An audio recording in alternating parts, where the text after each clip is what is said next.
Good afternoon, everybody. I've got a few slides. I'm probably going to concentrate on one of the slides in particular because some of the issues in the previous slides have been addressed already. I'm going to try to dissect open innovation, slice and dice it so you can have an understanding. And a lot of this information is based on my own experiences working in a large company, dealing with lots of startups and SMEs who came to us with technology, as well as working with lots of SMEs, trying to help them navigate the route into collaborating with larger companies. So I've seen both sides. There is a shift taking place. I agree with the comment that was made in one of the questions. It's probably been going on for a long time. But the shift that's taking place is that companies are beginning to understand that you need to bring externals not just to the periphery of your company, but deep into the bowels of your organisation, into the research and development and into the research projects. And that's the changes that's causing difficulty. A lot of companies will say, of course we're used to working with others. But are you really used to working with them where they're sitting inside in your research labs or your researchers are sitting inside in their labs? And that's a fundamental change. One question I often ask when I'm helping companies is, okay, well, why just don't you do it yourself? Why don't you save all the bother and do it yourself? And of course, the reasons why companies are forced to go and collaborate with others differs. They may not have the finances. They may have a very strong focus in a particular area and they don't want it to become defocused. They may not have the resources. But the bottom line is for more and more companies is that not all the smart people work for you. And if you just tap into the smart people inside your own organisation, you're at a competitive disadvantage because there are more smart people outside the walls of your company. What I try to do is walk through what I call the open innovation pie. I talked already about, okay, why don't you do it internally? Because I think it's always worth understanding, well, if you could do it yourself, you're probably better off. But understanding the reasons why. But also, if you're an SME working with a large company or vice versa, asking the other party across the table, why are we having this conversation? A lot of SMEs get quite frightened when they're sitting across the table from a large company. Particularly the large company usually has 3 or 4 guys in suits across the table and you're one guy, or he may have a lawyer or whatever sitting at the table. But a lot of SMEs sort of choke up and they forget to ask telling questions. But I always tell the SME, ask why the hell the other guy has invited you to this meeting. Why aren't they doing it themselves? Why do they need you?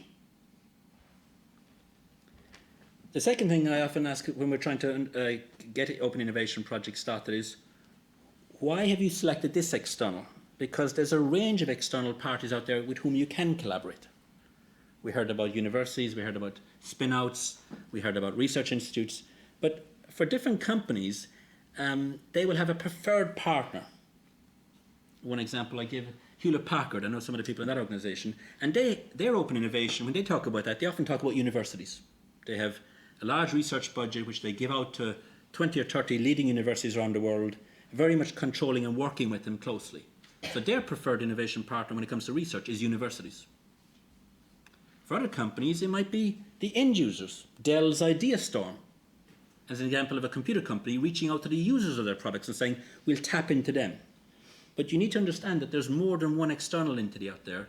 And for certain large companies, the way they're organised or the way they've set up their champions or their open innovation activity means that they're more comfortable dealing with one type of external rather than another.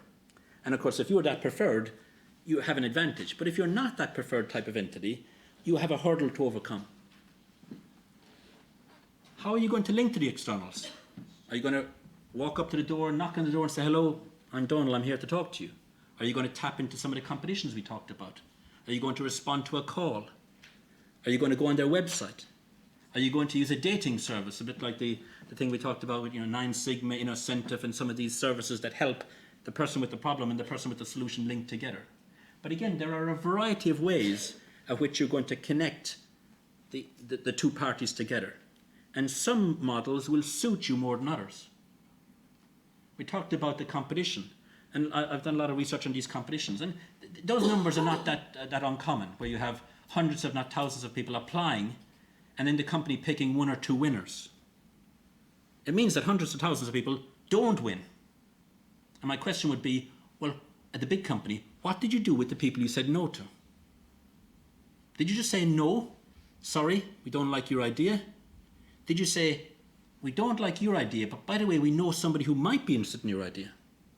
Did you say, no, we don't like your idea, but if you were to do X, Y, and Z, come back to us? So back to the trust and back to this relationship we were talking about earlier, maybe one metric that I would judge big companies on is how well do you treat the people you say no to? The people who come to you with a great idea, of course you're going to embrace them and you're going to say, hey, we're going to go in this together because there's lots of money to be made. But how do you handle the people you say no to? Because my experience is a lot of companies who came to me when I was a large company, they were talking to the wrong company. I work with a mobile phone integration company. We put the building blocks together. And people would come to us with technology. We'd say, you've got a great technology. Unfortunately, you talk to the wrong company. You should talk to one of our suppliers. And they would say, no, we want to talk to you. You're the leading mobile phone company. I know we are, but we don't build any of the building blocks. We just put the stuff together. And it's surprising the reaction you get with an SME when you tell them, sorry, you've got a great idea, but you're talking to the wrong people. Then what type of innovation is involved? For some companies, they want to collaborate with people who are involved in the deep research, fundamental technology. But other companies are maybe more interested in people who have got incremental ideas to improve their existing products or incremental ideas to improve their existing services. So again, understanding what the needs of the other party are in terms of what type of innovation they're looking for. What phase in the innovation? Is it product? Is it service? Is it process related? We'll give you a better chance of being successful when you come in with your innovative idea. But if there's a complete mismatch, then don't be surprised when the other party says, well, thanks, but no thanks. We really don't see a fit for you. What are the environments? There are sort of two extremes. There's the environment where the large company pretty much wants to have a closed, open environment. That may sound a bit strange, but an example would be where the company says, okay, you've got to come to our website. You've got to give us ideas in this area. Here are the standard terms and conditions you've got to accept if you want to work with us. And for many companies, they operate what I call closed, open environments. They control everything. You play by their rules or you don't play. On the other extreme, you have people who embrace, for instance, the open source community, where pretty much you're not controlling the game. It's the open source community, and you've just got to figure out how to play that game. So again, which environment suits you best is a question you should answer. Then the crux of it. What type of legal framework exists? What are the rules to this game? What does it actually say in the contract? Ideally, when you sign a contract, you never want to see it again. You want to put it in a filing cabinet and that's it. But the day you have to go and pull it out, that means something has gone seriously amiss. But unfortunately, in our environment, it's whatever you signed in the agreement that counts. Well, I meant to say X, but what does it say in the agreement? It says Y. Well, that's what you have to follow. That's what you signed up to. And then how should IP be handled? Which regimes are most important in this particular area? Is it patents? Is it copyright? Is it trademarks? Who owns it? How can it be used? So regardless of which party, you have to become familiar with the different regimes, the different processes, the IP terms and conditions. And regardless of whether you're the SME or the large company, it's not always the large company is more sophisticated, but regardless, you have to become at ease with IP issues. I don't expect you to become an attorney, but you can't just say, well, that's complex stuff. It's mumbo jumbo. I don't understand it. That's not good. That's like a business guy saying, well, profit and loss and cash flow, it's mumbo jumbo. I don't understand it. In this day and age, in the type of industries we're in, the guy who says profit and loss and cash flow is mumbo jumbo, that's the exact same as saying IP is mumbo jumbo. You can't say it anymore. That's not an excuse. Metrics. I was surprised it wasn't mentioned today, but coming from research and development for many years, I'm used to metrics. I want to know my costs, I want to know the efficiency, I want to know the quality, I want to know. The same applies to a collaboration project. Just because you're suddenly working with somebody who's not an employee doesn't mean you should throw out good project management practices. You need to understand KPIs, you need to have metrics so that you can monitor the performance of these projects. So when things are going astray, you do something about it. Just because it's an SME or just because it's a university doesn't mean you don't throw out good project management ideas. What to communicate? I love the Procter & Gamble website because there's an example of a company communicating.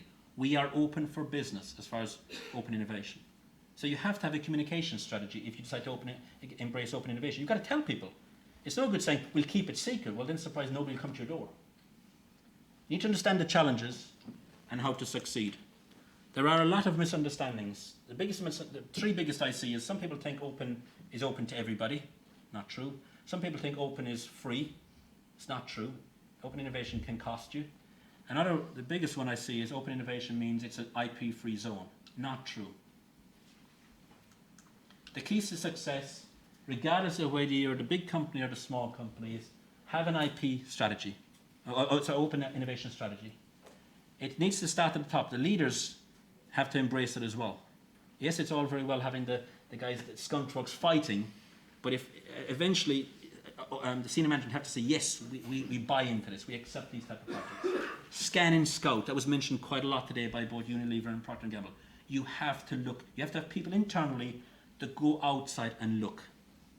You need to have the internal champions that fight on behalf of the external idea or the external party and help them succeed and find their way through the complexities and the internal politics you often see in bigger companies. Again, the shoes. Step into the other party's shoes.